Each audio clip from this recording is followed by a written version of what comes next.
গেছিলাম আমার এক বান্ধবী রিসেপশনে। ও আমাকে বিয়ে থেকে রিসেপশন অবধি পুরোটাই ইনভাইট করেছিল, কিন্তু আমি ব্যক্তিগত কিছু কারণে যেতে পারিনি, তো সেই জন্যই আমি রিসেপশনটা অ্যাটেন্ড করেছিলাম। ও আমার সাথে মাস্টার ডিগ্রি করেছে, সেই সূত্রে ওর সাথে আমার পরিচয়। তো যাই হোক, এখানে দুজনে খুব সুন্দর করে সেজে গুজে চলে গেছিলাম। আর আমার লুকসটা অন্য দিনের থেকে একটু আলাদাই ছিল। তো যাই হোক, কেমন লাগছে তোমরা কমেন্টে জানিও। আর এই ছিল জায়গাটা।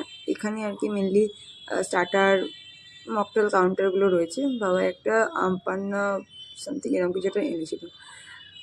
পানিরের একটা আইটেম ছিল, চিকেনের ছিল, সব রকমই ট্রাই করেছি। তো যাই হোক, এবার আসি মেন মেনুতে, মেন কোর্স যেটা আর কি। দেখতেই পাচ্ছ কী কী রয়েছে, তোমাদেরকে আলাদা করে আর নামগুলো বলার হয়তো প্রয়োজন নেই।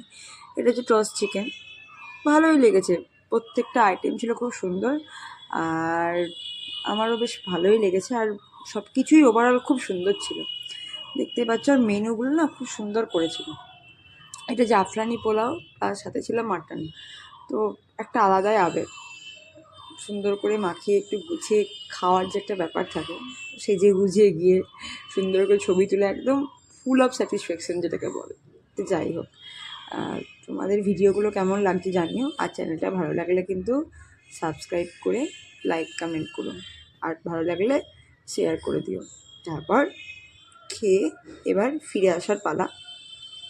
বেশি দূর ছিল না আমার ঘর থেকে, বেশ কাছাকাছিই ছিল, বহরমপুরের মধ্যেই। তোমরাও জানিও তোমাদের বিয়ের সিজনে কেমন কাটছে, আর তোমরা কি কটা রিসেপশন পার্টি অ্যাটেন্ড করেছো জানিও। এই ছিল ভিডিও, টাটা।